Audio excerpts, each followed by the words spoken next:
Hey, hey, hey, hey, hey, hey, oh.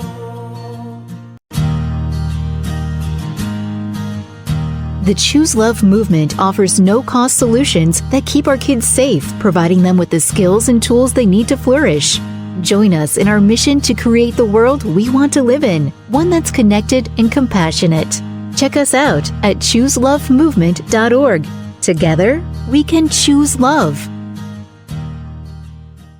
Hey everybody, my name is Scarlett Lewis. I'm the founder of the Choose Love movement. Welcome to the Choose Love podcast, where we have incredible conversations. And today you're going to get a lot of vicarious post-traumatic growth through my dear friend, Linda Couch's story. Linda, so nice to have you. I just want to give you a hug. Good to have you here with me. Yes. Visiting. Well, I'm visiting. I was just speaking at a nationwide conference for educators. And whenever I'm in town, I stop by Linda's. And Linda is a fascinating person, but she's been also just this incredible inspiration to me, and motivation to be a better person, have a better mindset and a better attitude, because your attitude is always so amazing. And so I wanted to share her story, and I've wanted to share her story for a long time with you. And so it's rainy out today. There was nothing else to do. So I said, today's the day, because you are going to be amazed at her story and you're going to take away so many things for your own life. She is such an incredible person.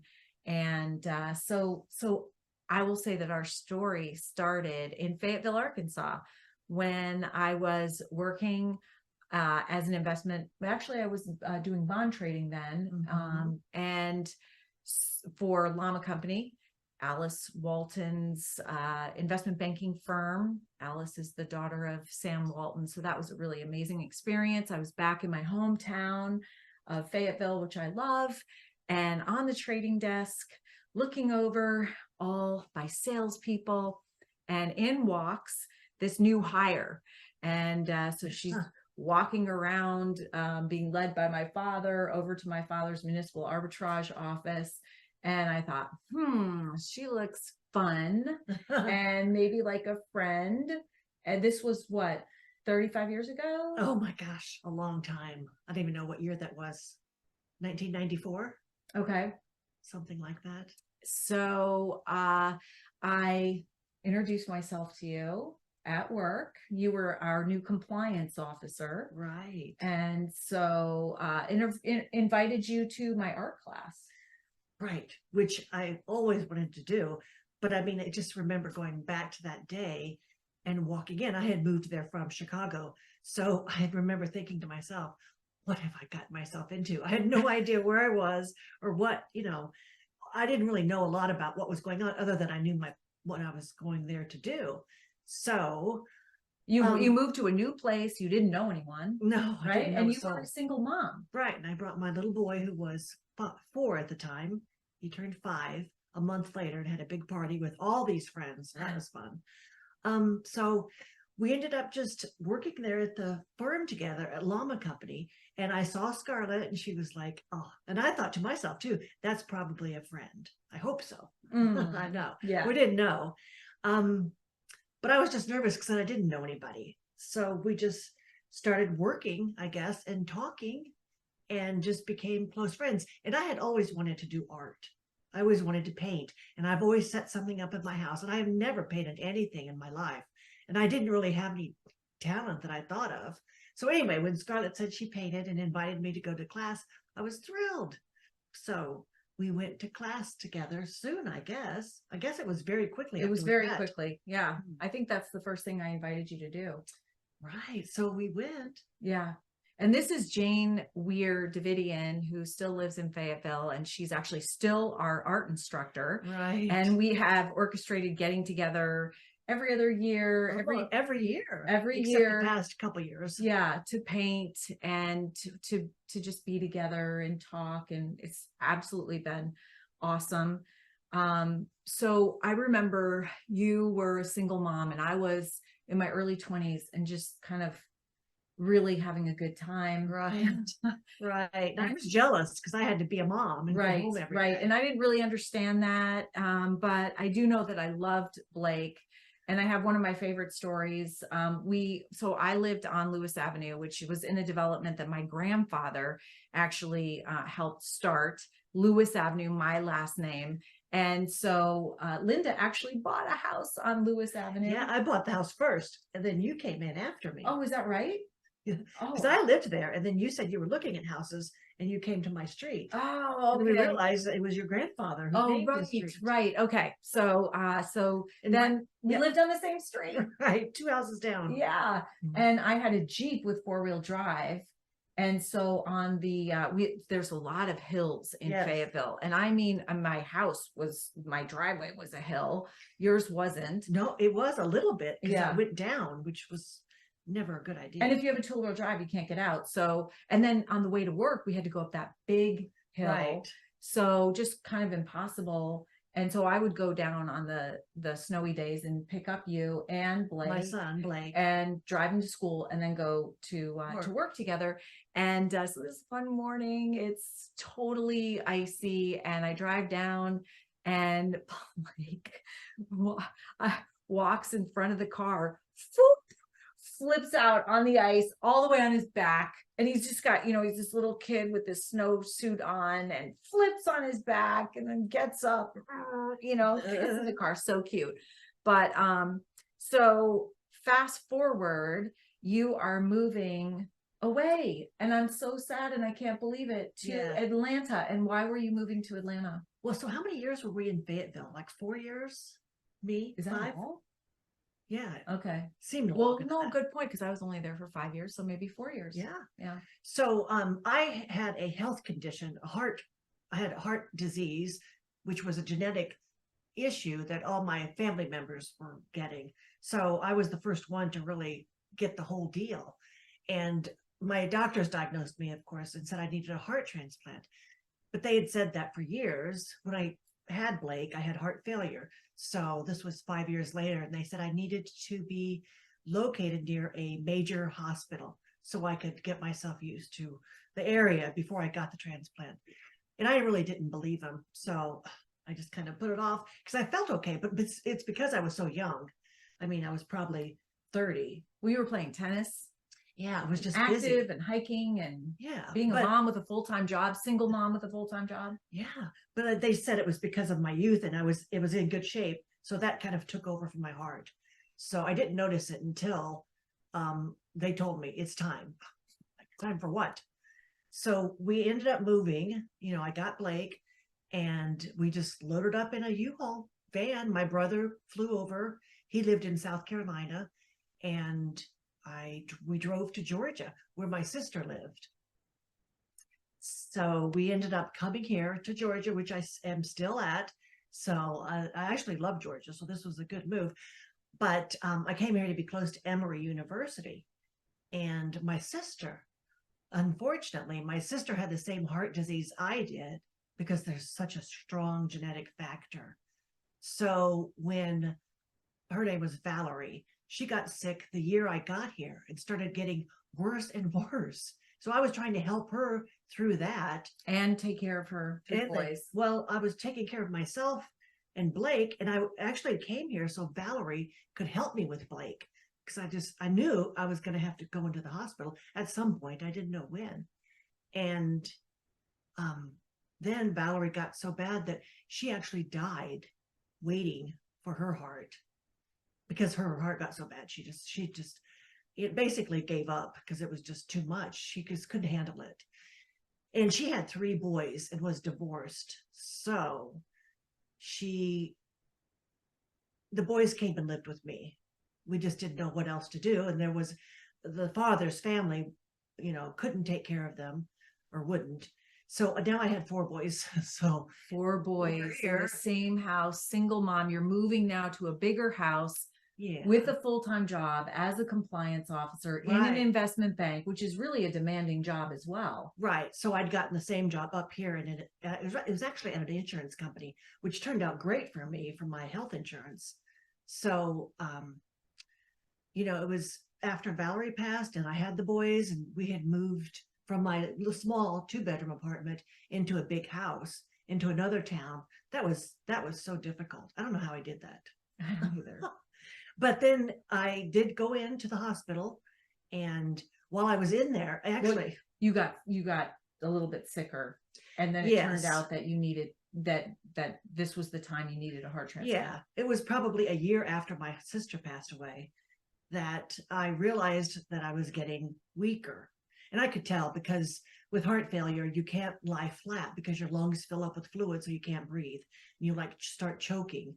And I'm so like forcible. I just kept pushing forward. So one morning I got up, and I hadn't been sleeping at all, because you just can't sleep. But I wasn't even thinking about that, because I had to sit up in a chair all night. But I got up, took all the boys to school. They all went to a different school. It was grade school, junior high, and high school. So I got up, took them all to a different school, and got on the road to go to the hospital. And I got into a car accident because I fell asleep driving, which is awful. And the kid I hit was so mad. It was like a teenager. And he got out of his car, came over yelling at me, and he was going to like beat me up. And he kind of looked at me and realized that I was not in good shape. And I told him I was on my way to Emory. So he just kind of brushed me off, and I went. So did the ambulance come to the accident? No, I got back in my car because I woke up after I hit his car and drove myself to Emory. And as soon as I walked into the door, they just looked at me. I don't know, maybe I was blue or something, and just said, "You're going to stay here until we find a heart for you." Gosh. I'm like, oh my gosh, I guess I'm not going home. I said, but all my boys are at school, and I've got stuff to do. They said, "We'll figure it out." So I got on the phone. I don't know if I had my computer, but I had a friend go pick them up from school and take them to the airport, because we were all going to New Jersey the next day to go to my brother's for Christmas, because it was December 19th. Oh my gosh, Linda. So I had all these flights booked. So they went ahead and got on the plane because they wanted to go to Christmas. And I thought, well, that's perfect. I can be in here. And I thought naively, maybe I'll have my heart when they get back. We'll be fine. Christmas present. Right. That didn't work. So they went, to my brother's house. He actually lived in New Jersey then. He hadn't moved yet. So they went up there, and, they had a great time. It was all new and fun. But then I got out of the hospital. I got my heart on February 3rd of 2000. So it was 1999 when I went in. Wow. And you were kind of tethered to your bed, really. You couldn't move very much, and you had to do everything, manage 4 boys from the hospital. So I remember you had to move out of your big house. Yes. I actually called a moving company and had them come to my house and pack everything up. I had no idea who it was. I just picked something out of the phone book, and they packed everything up and put it in a storage facility, over where I was living. Because I thought I need to go back where I was, because I knew people, just neighbors. And that was it. I didn't know how long I'd be in there. The doctors couldn't tell me. They said it could be a year. So anyway, waiting for a heart. But it turned out to only be 3 months. So I got my heart in February, and then I came home on Valentine's Day, which I thought was kind of nice. So I came home, but I was not doing well, just because it's a big surgery. So, but again, I was young, so I think I healed faster. But there was just so much stuff. I don't want to get into all of the circumstances, but when you get a heart transplant, it affects every part of your body. So my kidneys stopped working. So I had to go on dialysis, which means every other day you have to go to a dialysis center and drain your blood and put it back in after they clean it. So, that was a lot of work. So I didn't have the boys come back yet. I thought I need to do this. And where were they? At my brother's. Okay. They stayed there. They stayed there. Okay. All except for my son, Blake. He came back, and he stayed with the neighbors. So he was right across the street from me. So that was nice. I could see him. He could run over, but he was kind of scared of me. He wasn't used to seeing his mom weak. Yeah. So he just didn't know how to take that.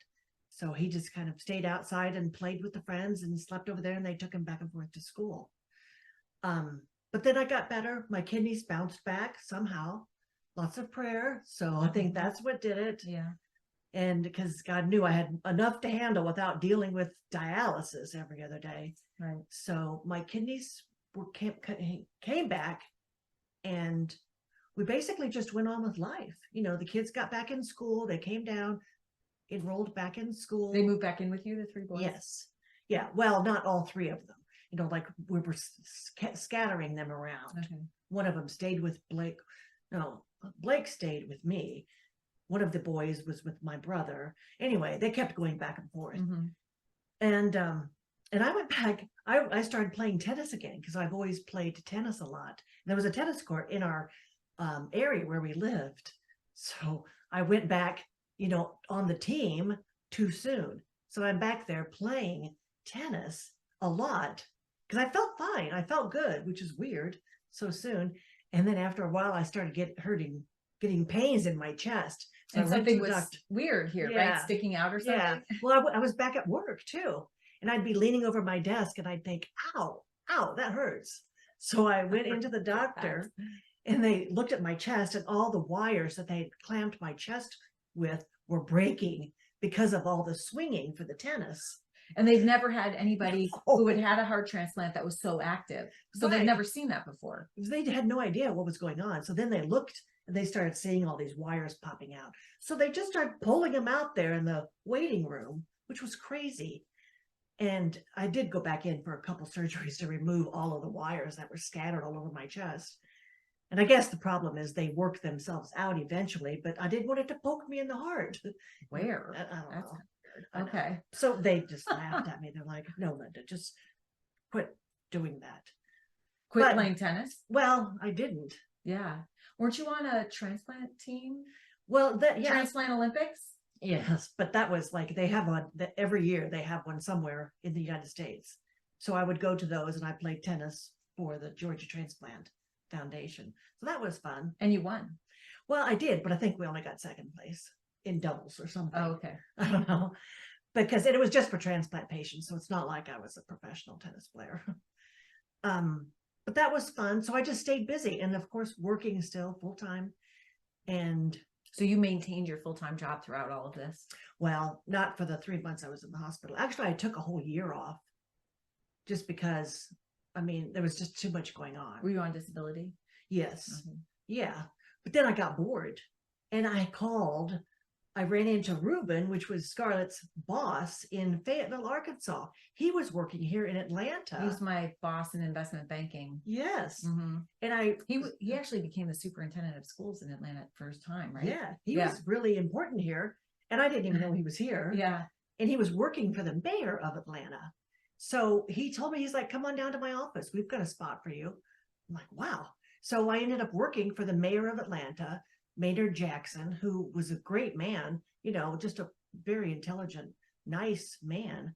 And it was an investment banking firm called Jackson Securities. So that was fun. So I ended up working there with Ruben and Maynard for several years.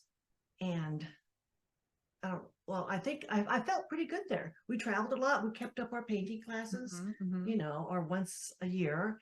And I think Blake would have to go to a relative or something in BJ while I was gone for the weekend. Mhm. Or I think they went to Boy Scout camp one weekend. But anyway, we did that for about 3 years. And then I met the man I married.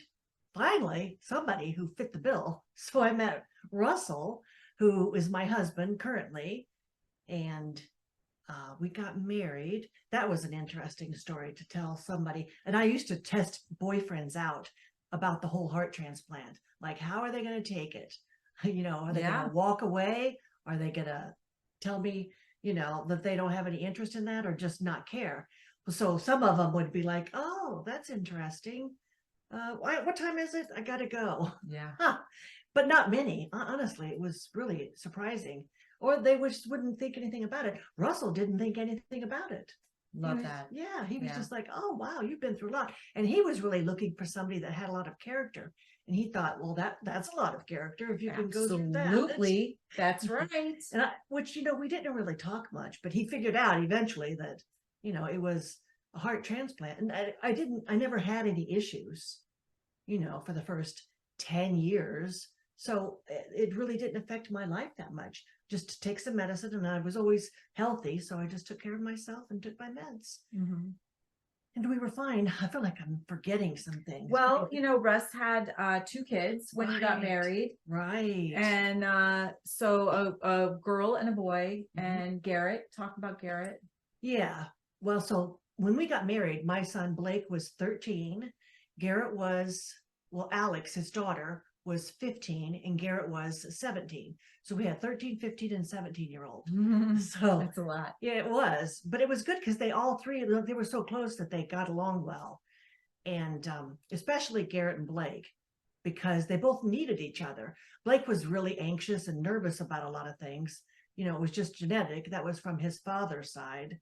And Garrett had spina bifida. So he was always a little anxious and always felt like an outcast. And I think Blake felt like an outcast. So they really bonded and became, true brothers, which is amazing because we both wanted that for our boys. They're best Russell friends. did. Yeah. I just want to say really quickly, I remember hearing the story about the first time that Blake met Garrett. Yeah. And they have a basketball hoop, and both boys like basketball. And so Blake comes up, he sees Garrett in the wheelchair, and he goes, "Do you have another one of those?" And Garrett's like, "Yeah, in the garage." So Blake runs over, gets into the wheelchair, and they start playing basketball. Right. Wow. Yeah. And Blake was 6'3". So, I mean, he was plenty. I mean, he loved basketball. He played all the time.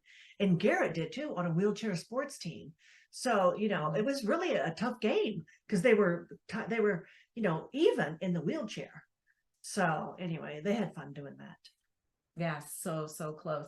And just to give everybody an idea of the kind of man that Russell is, that you married, one year you asked for a special Christmas present. Oh, yeah. And that was to take my 2 boys and myself to Disney World.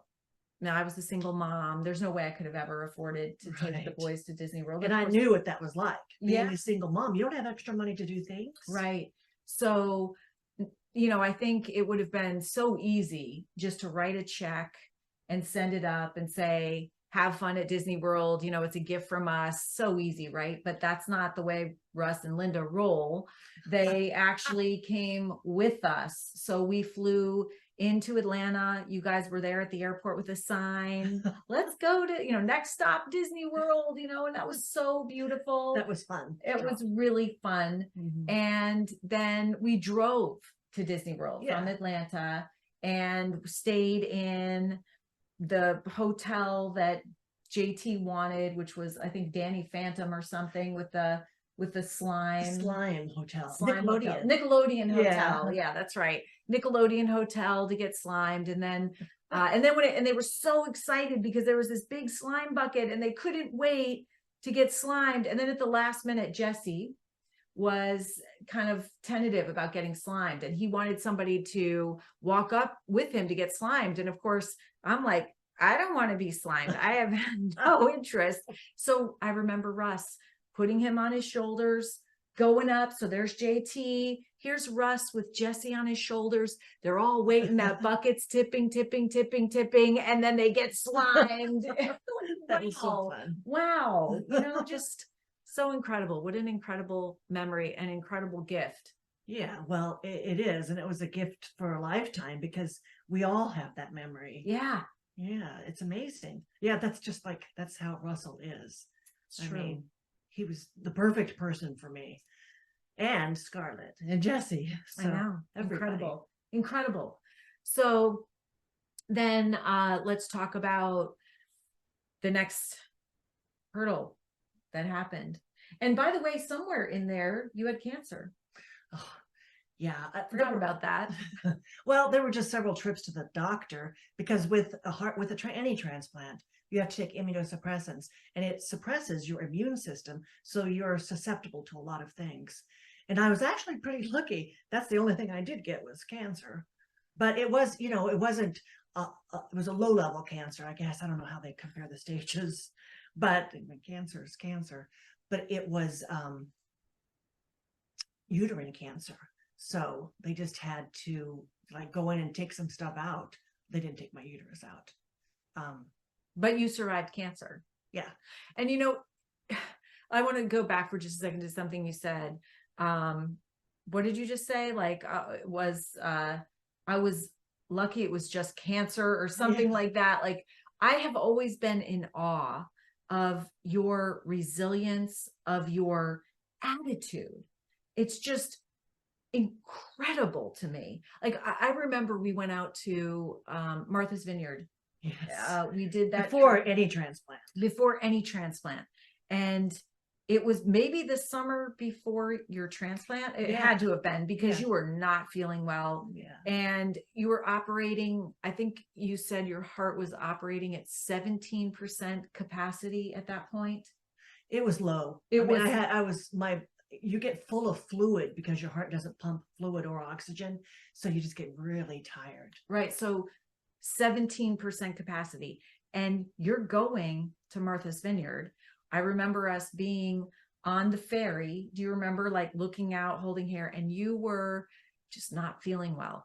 And I was thinking to myself, I don't think that I would be on this ferry if I wasn't feeling well. And I knew that I was on the verge of actually needing I know I need a transplant. I know that's where I'm headed to. I don't feel well. What if there was an emergency? These are all the things that are going through my mind. But you have this incredible capacity to just live life. And it's really incredible with the mindset. I have, and I remember also, where were we? We were going to a water park, and you had lost the ability to sweat. And it's amazing how that helps your body cool down and regulate your temperature, your inner temperature. Mm-hmm. So you couldn't drink water. It was so hot wherever we were. It was like 100 degrees. You couldn't drink water, right? Because you had so much fluid in you. Mm-hmm. So you would suck on ice chips. Like, how miserable would that be? You're hot, you're really thirsty, you can't drink water. So I remember you just standing under the fountain, and this cold water was washing over you, and you were so happy. But the thing about Linda is that you never complained, and it was legitimate. Like, I've known you now for 35 years. Through, now we know at least one heart transplant, as we go through, this story, and surviving cancer, and being a single mom with Blake, and struggling, and all of this.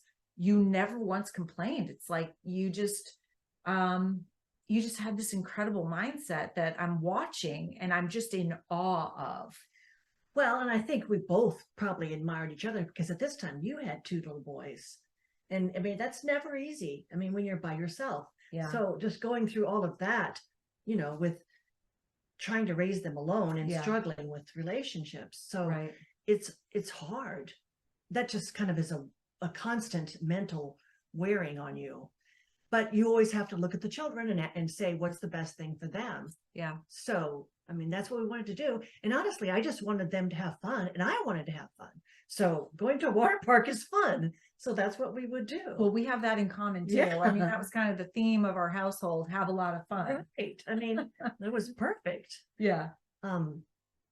So where are we? In Martha's Vineyard. You know what I remember from that? Not the only thing that I remember, but I remember hearing that song from Louis Armstrong, It's a Wonderful Life, and sitting on that porch up there in our rocking chairs, and I had a big hat on, and I thought, gosh, this is wonderful. We're looking out onto whatever the ocean is, where I always think of JFK, but whatever, that area, it's just so beautiful. So I was like, wow, I'm so lucky. This is what she was saying, right? She's rocking there, and she's like, it is a wonderful world. And I am so blessed. It's a wonderful world, not life. This is incredible. But you felt that way about your life too. And you can imagine me, I'm in my rocking chair looking at her like, and this has been a theme, right? Gosh, Linda, for you to be able to say that, and you just really genuinely have this appreciation, this just authentic gratitude for everything in your life, and you stay in this place even when you don't feel good, and you haven't felt good for years, right. and your heart is beating at a 17% capacity, and you're just like, there were a lot of issues that you had, and a lot of like fear of the future. And you always lived with what's going to happen to Blake? if I die, Right. what's going to happen to Blake? And like just all of this together, but through it all, here you are sitting on a rocking chair and going, listen to this song. It's so true. It just is. And your mindset has always been so incredible. And I really wanted you to share your story because I want to share you and who you are and your whole persona and your strength and resilience with everyone through your story, because I have always been in awe of that incredible mindset of just the sheer innate courage. It's just to face everything that's coming, all these roadblocks one after the other, and you just face them with a smile on your face. Right. Well, so I mean, that was probably just the beginning of struggles, really, because life gets worse. Beginning of the struggles. Yeah, it was. I mean, who knew? I thought I was on easy street from then on. Well, that was before the transplant, and you were going into the first transplant when you were there. Oh, right. I didn't know what to expect. I didn't understand what transplantation was. Now I'm an expert. If anybody has any questions. Yeah. So, well, now you're a Go Red woman. Well, yeah. There's been so much that's happened. Right. So yeah, that was kind of a fun experience. Yeah. So let's go. So you had your transplant. My first transplant. Yeah. You're home, and your Blake is living across the street, and the boys are a little bit scattered, going here and there. Right. So anyway, we had 10 years. Russ. We had 10 years. Yeah. So in those 10 years, I mean, I did a lot of fun things. We traveled a lot as a family. So we do take the kids everywhere. We went on a big Hawaii trip, which, it was a lot of fun. And I really am glad that we had all of that together. Mm-hmm. So, and like the whole Go Red thing, that just came about. I was walking in the mall one day and I saw all this American Heart Association. And I thought, wow, I wonder what that is. And that sounded interesting to me, of course. So I walked over there and they just asked, well, what's your relation to heart disease? So I just told them about my transplant, and they were all kind of stunned. They weren't expecting that for somebody to walk up and talk to them about. So anyway, they interviewed me there, and I didn't know they were out in the cities around the United States looking for candidates. So they called me back and said, we'd like you to join our team of Go Red for Women and to spread the word about heart disease and what you can do to help. So I said, oh, that sounds like fun. So sure, I'll do it. So that was fun. We got to travel all around and talk to people, got to ring the opening bell. And of course, Scarlett was there with me. Yes. So, because she's right near New York. Yeah. So that was her first trip into my traveling and speaking. Right. And now I've gone with her so many times. That's right. To do her journey of Choose Love. Yeah. All the way to India. Right. That was amazing. Yeah. So what else did we do? Gosh, that whole time, just me taking care of the boys, and then working, volunteering for the American Heart Association, working, and the Georgia Transplant Foundation. I worked there every week. And then my husband's mother moved in with us. So I was taking care of his mom, and then my son and Russell's son. And with my heart, I think it was not doing so as well as I'd thought. For 10 years, I really didn't have any problems. And then I just had taken on so much stress because I'm a can-do, and it just wore out on me. And I ended up having a heart attack one night, and actually 3 nights in a row. And with a heart transplant, you don't know you're having a heart attack because they disconnect all of the nerves around your heart. So you can't feel it. No, I couldn't feel it. I didn't have any pain at all. And so, I mean, because I don't have any nerves connected. So I just, didn't know what was going on. I felt pressure. So I woke up and I thought, oh, something doesn't feel right. And I took my blood pressure and my heart rate and everything looked normal. I thought, well, it just must be stress, because I was thinking that's what it is. So I called my doctor the next day, and they said, well, we'll just look at you at the end of the week when you're coming in. I'm like, are you sure? And so I did. I just waited. And then the next night, had the same thing happen. I woke up, suddenly something woke me up, and everything looked normal, but I had the pressure in my chest, in my whole left arm. And I know all these symptoms because I preach about them, in the American Heart Association. Anyway, so that went on for 2 or 3 nights, and they kept telling me to wait. Finally, I looked at Russell. I'm like, I need to go to the ER. Something doesn't feel right. So he took me to the ER. And the next morning, when I got there, they said that, well, first of all, I mean, I looked fine. I was walking around and talking, and I just did everything that I would normally do, except when they took a test to see what was going on and why I was having this pressure. They could see that my main artery, which is your LAD valve, was 100% blocked. And as everybody always says, that's the widow maker, because if that's blocked, you don't get blood flow anywhere.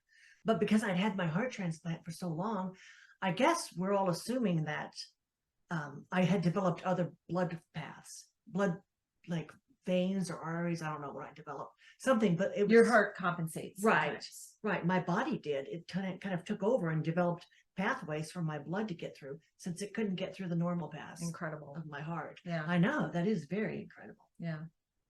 So they immediately went in and took out the clot. And, it didn't take that long, but it was a pretty big procedure. And I remember the cardiologist who did it, because you're wide awake when they're doing this. So Are they going through a vein? Yeah, they go through your groin. Okay. Yeah. That seems like the long path to get to your heart. It is, but it's a straight shot. Okay. So it's better than going weaving. Okay. But I'm laying on the bed when they took the clot out, and the cardiologist, and I'm looking right at him. He pulls it out and holds up the blockage or the clot and shows all of the interns around the whole area, saying he'd never seen a clot that big. And I'm laying there thinking, seriously, I don't need to know this. Just finish, Right. sew me up. Let's go. But it was fascinating because it was really a big deal. I guess I'd been working on it for a while. I don't know. Working on it. So, I mean, I just stayed in the hospital for a few days. You have to let the leg heal because, it's a pretty big hole that they pulled the blood clot out. Right. And they pull it out. They don't just disintegrate it because they want it to travel. Oh. So anyway, I thought, well, this is it. I fixed it. Now I can just not worry about this again, since I felt so good before. But that wasn't the case. So for the next year, and nobody would really tell me what happened. I don't know why still. I guess they don't want you to be depressed, but I said, I want to know what's going on. And then for the next whole year, I felt terrible. Do you think they knew that you were moving towards needing another transplant? Yes. Yeah. And I would ask, do I have to get another transplant? And nobody would answer me because they were hoping for a miracle. I like to think. I don't know. They knew. So then a year later, I asked, I'm like, okay, are we ready to get a new transplant? And they're like, yep, we got to go back in. Okay.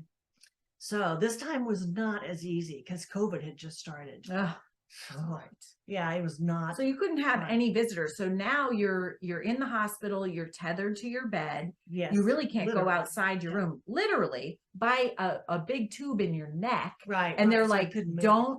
don't move that tube because that's directly attached to your heart. Yes, it was making my heart beat because it had really stopped. It was just so weak. I couldn't do anything. I couldn't even get up and go to the bathroom. So I just sat there with my neck tethered to my heart to this machine, which was making it pump. So I felt pretty good lying there just because the machine was doing all the work. So I know, and I always think of that whole time in there. I actually was in the hospital for 6 months waiting in COVID. 6 months in COVID. So that means, and I remember talking to you on the phone, and that means that you would call Russ because he couldn't visit. Nope. Couldn't visit. Nobody could. Nobody could visit. So you would call and you'd say, can you please bring my knitting? Can you please bring more paint supplies? And he would drop them off downstairs and they would bring them up to you. I mean, my gosh, Linda. Yeah, the nurse would go down and pick them up. And then I even had like my nephews who now live in Pennsylvania. They would drive all the way down, make these huge billboards down on the sidewalk and hold it up. And I'd look out my window and wave. It was funny. And Blake would do it. Blake got a whole sheet and he drew on the sheet. It was huge. And it was on my birthday. And I still have the sheet. And it says, "Happy birthday, Mom." Yeah. So and he would hold that up. And they'd all be down there waving. And I'd be in my room, like, look up at the window. And I'd wave. Incredible. Yeah. And I would call and I would say, hey, Linda, what's going on? And you'd go, well, I'm fine. I'm just sitting here. I am, you had this little wheel thing that I you had would, a stationary bike. a station, but it wasn't the bike, was it? Wasn't it just the No, it was a pedals? real bike. Okay, so you would sit on the, I'm just doing my bike. And it's like, I would, it's, there was always like this kind of ethereal type, I'm okay, I'm good.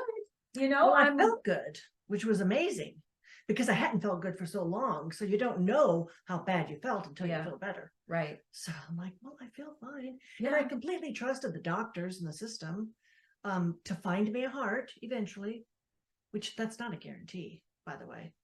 Sign up to be an organ donor. Mm, So, right. um, Yes. so I mean, I felt fine. I would have a routine every day. I would get up since, I mean, it was just me that I couldn't talk. Well, I could talk to people, but I couldn't see anybody. I saw the nurses and the doctors, but That's all yeah, that's all. And I really couldn't eat for much. 6 months. Yeah. It's like solitary confinement. Yeah. With no salt, no sugar, no nothing good. So I just ate like a peanut butter and jelly sandwich every day. That was it. But oh, I know the biggest thing, which I need to continue. I had Russell bring up my keyboard that I've always wanted to know how to play the piano. And he brought it up and I set it down next to my bike and I would practice every day. I mean, I'm very compliant. I would set up a time every day from 1 to 3 to practice She's a my compliance piano. officer, so Well, and I had to teach myself to read music first, and that was hard because my brain probably wasn't getting did you oxygen. teach yourself? Yes, Wow. I know. I've for a always long wanted time. to do that. But you know how to play the piano. No, I don't. I've taken years of lessons, but Oh, well, you're way ahead of me. no, I'm not in playing though. Well, so my goal was to play a Christmas song by Christmas. This was probably, I went into the hospital in June. So I practiced every day. And the nurse was be out there, applauding for my jingle bells, jingle bells. It was nothing fancy. But so I did that. So I had every day, in the mornings, I would do paperwork. I was managing all of the bills and everything from home on my computer, answer emails. And then I, have lunch and I had the day blocked off and just at night I would be in bed every night by whatever time. So I had little stations. I could get up and go like next to my bed or in the chair or in the bed or out I could actually walk out into the walkway by the windows. It's where visitors would come on a regular day. But I would go out there and because I could pull my whatever IV tower with me. Amazing. So then eventually 6 months later. So 6 months later in November, actually, they called and said, we have a heart for you. Mm. And I was so thrilled. Oh, and this is amazing part. This is like, actually it was in October 26th. And it was the first time that they allowed Russell to come up and see me in my room. I don't know why. I guess they were lightening up on the COVID restrictions. Well, also probably you were going in for surgery. No, okay. I didn't know about any of that. Oh, then. okay. Okay. But while he came in, he brought dinner, some Thai food, which I probably wasn't supposed to have. But so we were sitting there having our Thai dinner and the phone rang. And that's when it was the nurse saying, we have a heart for you. Amazing. And I'm like, he was sitting right there. Yeah, That's incredible. right there. Yeah. And I hadn't seen him Wow. in 6 months. I mean, it was crazy. Wow. So I was so excited and I was so happy. And Russell was the complete opposite. He was so nervous. He was like, oh my gosh, are you okay to do this? I'm like, well, it's too late now. So yeah, he was worried and he was like, upset. And I was like walking around, going, we're going. And I was like, and I didn't run anywhere. I yelled the door to the nurse's station and told them, of course they already knew. But it's always, but the first time I remembered, once they say you have a heart, it takes a while because they have to fly the heart to you, they have to test it and just make sure that it's going to be a match before they go through that whole procedure. Mm-hmm. So it's a big deal. It's always at night, so they come in and get me and they say, we're ready, you have to shower, which that's the other thing. I couldn't shower for 6 months because I couldn't risk getting water in my neck that would go to my heart that would cause an infection. So that was tough. but I actually talked the nurses into washing my hair Mm. somehow. And I would just get bird baths for every day. Mm. So that was weird, taking another shower when I got out. Mm. As odd as that sounds. But I went in and I was just as happy and calm as you could. I mean, I can't even imagine being that calm. But I was. And I was Always, like, she always is. wave to all the Yeah. nurses, like, I'm going, I'll be back. Yeah, I'll be back. Yeah. Yeah. Well, you know what I was thinking, and I've always thought this.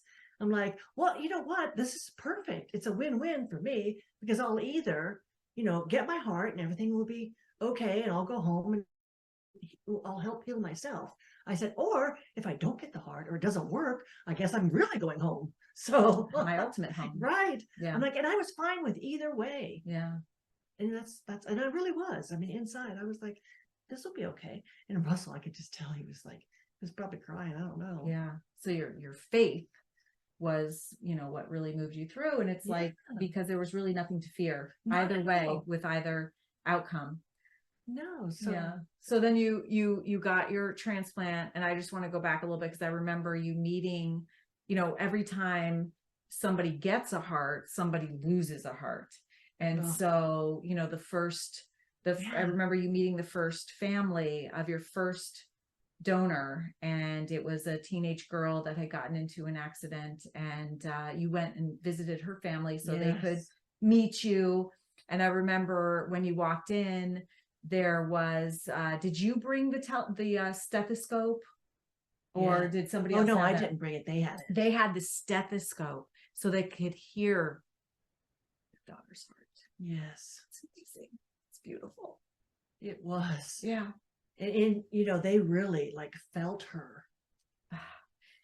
And didn't you have something where you liked something that you didn't like, and she did? Or yeah, she was only 15 and she was just, or maybe 16, but she was just getting her driver's license. And her dad told me that while they were standing there in the driver's license, she was insistent on being an organ donor. And he was like, no, you don't have to decide that now. You can decide that later on, with your family. But she had recently met with her neighbor who had received an organ. And so they had a long conversation fairly close to that time period. And that's when she decided that's exactly what she wanted to do. So that was, my gift. Yeah. And of course, nobody knew that at the time. But right. That decision really was like, and not too in advance of when she actually died and gave the heart. Yeah, not at all. So it was just a freak accident. So, of course, nobody was expecting this, but it was right here in Atlanta. So she was just down the street in a different hospital. So, and it was a perfect match. And it served you so well for so long. For 20 years. I think I keep saying 10. Yeah. But I met the family after 10 years because I'd written them letters every year. Yeah, for 10 years, I had written them letters on the anniversary of my heart. And they had never responded. And I thought, wow, maybe it's just too hard. And finally, one year they did respond. But before I could even get the letter, a friend of mine who was in my painting class told me about, well, he was actually getting his hair cut at the local barber. And the lady that was cutting his hair was talking about this woman who had been writing letters to them every year. And he was just, it perked his ears up because he knew me and he knew my story. And so he was listening, and she just said that this woman was writing these long letters all about her nephews and her kids and what was going all the on. great things she was doing with the heart, and how appreciative you were, how grateful you were for your heart. Yeah. That was their loss, but your gain. Yeah. And that you were so appreciating it every day. Yeah. So she really they all looked forward to the letters every anniversary. And it's like the girl's dad would take it into his study and spend all day with it. Yeah. And so that really meant a lot to them. And I never knew that because nobody ever responded. But my friend who was getting his haircut stopped and said, I know who you're talking about. Would you like to meet the woman that has your daughter's heart? I mean, I'm sure that would just floor you. And he did. I mean, he called me and I couldn't believe what he was saying because it was so true. I mean, I could tell. And so he set up a meeting for us, and we went over to their house and met the father and the two sisters, not the mother because they weren't living together. But I mean, it was just amazing. And she was, I think she would have been a lot like me, or I would have been a lot like her at her age, and she was a very strong Christian. And, I think they felt good that she had given her heart to somebody who, like me, who would be a lot like her. So that's why they said they hadn't replied to my letters, just because they were afraid of what they would find. They wanted to make sure that whoever had it appreciated it. Oh boy. And they knew Oh. from the beginning, the first anniversary, because you wrote every single year. Yeah. And I still do. I still write to them every year now. Yeah. And just let them know how I'm doing. They do know that I got another heart. Yeah. Just because of Facebook. Yeah. But I wasn't going to say anything, but I guess once they know, they know. And they said that it was okay. They kind of gave me permission. Good, because I don't have a choice. Yeah. But her heart served me for 20 years. Yes, it did. Amazing. Amazing. And now you have somebody else's heart. Yes. And this one is a young man Okay. who's a teenager. And I've spoken to the mother, but we haven't met yet. She's in a different state. And so it takes a long time to connect. You have to trade letters, okay, everything, sign off. Through the Transplant Foundation. Well, yeah, through Lifelink, actually. Yeah. Okay. Who's the procurement office that gets the donor and the recipient together. Okay. So they do all that technical stuff. Well, it's incredible. And then 6 months after your heart transplant, something else happened. Oh yeah. Oh my gosh, this is not easy. Blake struggled with anxiety and depression for a long time. And I think he got that from his dad. Who knows what genetics? Our genetics are not good.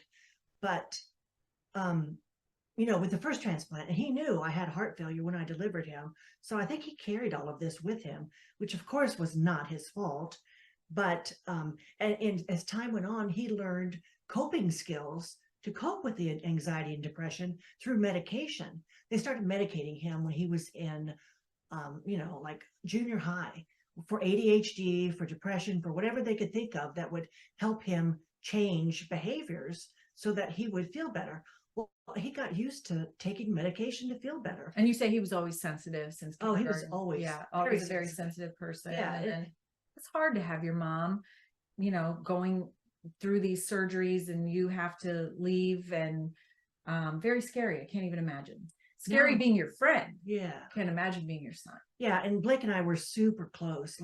We could almost feel each other's thoughts. So, well, because it was just you and him. Right. There wasn't anybody else really. Right. Other than friends, which was fine. And then that's why I brought the boys in, thinking Blake will have somebody else to rely on. Yeah. But, it didn't happen, because once you start taking medication to cope, that's what he learned. So he started taking drugs to medicate. And it just got, out of hand. He went to so many treatment centers, and poor Scarlett tried to help and talk to him all the time. He loved Scarlett. I loved him. He was actually he was an ambassador for a while. Yes, he was for Choose Love in Georgia. Yeah. And I loved him. I knew him his whole life. Yes. But you know what? He wanted the drugs to feel better. And you can't do that. You have to learn how to take care of your own issues somehow positively. Your own pain. Yeah. He was in a lot of pain. He was. And it's so hard as a parent to watch that, because I could see he was struggling, but there wasn't anything I could do. We did everything humanly possible to try and help him, but it has to come from him. And this is something else that you struggled with. You're telling your story of the 2 heart transplants, but you were also struggling with this as well. With Blake, yes. And you know what? I used to always think, and I told my cardiologist this, I'm like, these heart transplants are nothing compared to helping my son deal with addiction. Because my cardiologist had his nephew go through the same exact process. So he was very understanding and called me and tried to talk to me about how, this is how some people, have this struggle in life, and they have to figure it out, or they don't. And they usually don't, which is sad. I'm not typically a negative person, but it ended up taking Blake's life, 6 months after your second heart transplant. I got out of the hospital, and I really was not feeling well. I mean, just because this was a second transplant and your body does not do as well. And I'm older. And Blake was helping me a lot. He would walk me every day in our cul-de-sacs, and hold me up because I couldn't really walk very well, and just carry things for me. He would pick me up and take me into the bathroom because he's strong. And my husband was like busy working. So, I mean, it was just hard. And he would go away. And I guess I thought he was doing okay, but you just don't know what's in somebody's mind. He'd been in and out of rehab So many times. and he was living in a halfway house, right? Well, yeah, in an apartment with a bunch of other guys that are in recovery. That were sober. Yeah, Yeah. they were all sober. But I mean, that's not helping if you're intent on getting high, I guess. So So that's absolutely the worst thing ever. yeah. So you called me and told me where you were by Blake's bedside after an accidental overdose. Mhm. And You came out. I did, of course. I flew down and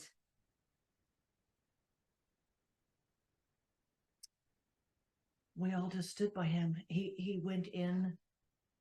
It wasn't a coma. He was just gone, really. But they kept him alive because he wanted to be an organ donor.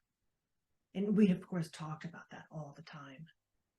And he looked perfectly fine. well,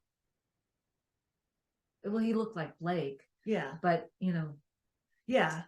And so, I mean, they were able to use his organs to save 3 lives, which, is amazing. And it's supposed to make you feel better, but honestly, it didn't. I shouldn't say that as an organ recipient. well, it's hard. It's just so hard. And I remember they kept him alive for a couple of days because they were trying to regulate the balance of sodium and different things for the transplant. Right. And so we were obviously with him, talking to him, and Garrett was there. Yes. Holding his hand. I'll never forget. I have pictures of Garrett just sitting there next to his brother's bed, holding his hand. And then I think it was 2:00 in the morning where they did the hero walk. Yes. The hero walk where everybody in the hospital the aisles of the hospital, up and down the aisles, and they wheel this donor, this human being that's going to donate his organs and save other people's lives. That's why they call it the hero walk? Yes. And so walking with him, Blake first, and then the family behind, through a hallway of doctors honoring this really everybody, and the doctors and the nurses. This was in the middle of the night, so it was in the middle of the night. There were a lot of people.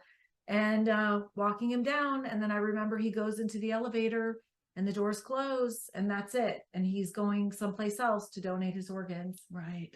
A procurement center. Okay. Yeah. And then Blake's funeral. Yeah. I mean, you know what? As a mom, I think you don't block it out, but that's a memory you do not want to go through all the time. But yeah, it was all like a blur, just going through all of that. But yeah, and that was really tough. But I do remember you saying, and I feel this way about Jesse too, that you'd spent decades worrying about him, and now you never had to worry about him again, right? Because as a Christian, that he's with Jesus and in heaven. Yes. and that's it. And so you felt somewhat relief. And I remember feeling kind of about Jesse too. Like Jesse died at 6 years old, but I know exactly where he is, and I don't have to worry about him. I don't have to worry about him like every parent worries about their child now going to school and whether they're going to be safe and come home, and the substance abuse and the depression and the mental wellness and all of that. I don't have to worry because Jesse is okay now and never will have to face those things. Yeah. And Blake too. And because he struggled with his disease for so long, we had many, many conversations about what happens with addiction. Many people die. and we would say, well, what do you want in your death? You know, where do you want to go? And he was a strong Christian, so we both knew where he was going. But you know, we were just very vocal about it. And he knew he wanted to be an organ donor. So there were just some things that we had already resolved between us. Sadly enough, you don't want to talk. Well, you to have those talks though, kids. right? When Yeah. you were an organ donor yourself, and Yeah. Well, and I'm very direct, so I would just ask him. yeah, I'd be like, Blake, do you believe in Jesus? He would say, yes, Mom. I'd be like, okay, but you got to really feel it, because both of us, we could go either day. And he knew I would. And I was saying this more for my death than his. But, you know, it's just important to have those conversations with people. Well, you know what? There was one more issue with Garrett. oh gosh, that's right. Yeah. After Blake passed away, like 6 months after he passed, my husband, who of course was Garrett's father, he went to his home and found Garrett dead in his bed. I mean, how does that happen? And Garrett had spina bifida, so we knew there were issues, and he'd been having headaches, but the doctor said everything was fine. And Russell went over there to take him to the dentist one day, and he was gone. I mean, I couldn't believe it. This was about 6 months after Exactly. Blake's death. Yes. Yeah. And I feel like he died of a broken heart. He did, because he missed Blake so much. He never did go back to normal, his actions. He was a teacher. He was a full-time teacher in middle school or high school. And he was just so sad all the time. And we were all three going to grief counseling, but he would just break down. I mean, he couldn't really accept it, even though he knew Blake and his struggles. But Garrett always thought he could save him. And of course, Blake spent his entire last day with Garrett at his house, hooking up all of the technology. Yeah, the games the boys were playing. But Garrett had a big tattoo of Blake's thumbprint, I mean, on his, so beautiful. I mean, he just loved him so much. And I will never forget him sitting by Blake's bed, holding hands. I mean, their bond was so close. And of course, we know that they're together now. Yes. So Russell, Garrett's dad, and myself, you know, we're going through the grieving process together, which is another God thing. I mean, how impossible is that, to have a spouse to walk through the worst moment of your life and they know exactly what you're going through? Right. So, right. Yeah, it's very amazing. I mean, it's hard to do that by yourself, and especially in a marriage, because you tend to blame each other. But we couldn't blame each other on this, because we knew both of us did everything for our boys. Yes. So we just knew. Yeah. And we're both strong Christians, so we know where they are, and we're going to go be with them. So yes, yeah. Hopefully not too soon. Oh yeah, not soon. Well, whatever. Not soon in our terms. Right. Yeah. Well, just so incredible that your story is so incredible, and you know, it's perspective giving too. It's like we all go through stuff, but to hear about the struggles that you've had, and the fact that you can get through those struggles, whatever they are, with a positive mindset, with a growth mindset. I call it a choose love mindset, to just be okay, you know, not suffer. You know, there's this saying, pain is inevitable, but suffering is optional. Right. And you really bring that to life, because you've been through a lot of pain, but you do not suffer. You know, you've had pain, but really, you know, you are able, and it's through, you know, the things that now I say are the choose love formula, to really kind of move through. And, you know, even now I'm visiting you, and now you, Russell, and I go out to dinner, and it's like the three of us have lost boys, and it's such an incredible thing to be able to be with you. And it's a huge bond, and you guys are such a blessing to me. You always have been. Wow. And Scarlett has always been my best friend since we met. So it's a little upsetting to me now that I have to share her with the whole world. I know I've told you that before, but now she's like out there in the world, and everybody gets to see how special it is. I've always called you like angelic. So you're my angel. You're my angel. I love you so much. Thank you so much for sharing your story with the Choose Love community so that they can just be as in awe of you as I am. And but It's not me, it's her. just share in all the gifts that you give every single day. You're amazing. Thank you. Thank you. Love you so much. And we love, Namaste. yeah, we love you all as well. Thank you for listening, and thank you for bringing the lessons to your own life and for helping to share the message. That's how we share Choose Love. It's really by word of mouth and telling other people, living it so that other people see it, and then spreading the message. So thanks so much for doing that. We are in this together. We know that love unites and fear divides, and we choose love. Thank you. Thank you. Mwah. Hey, hey, oh. It's all part of us. We can all choose love. It'll lift you up if you let it in. Let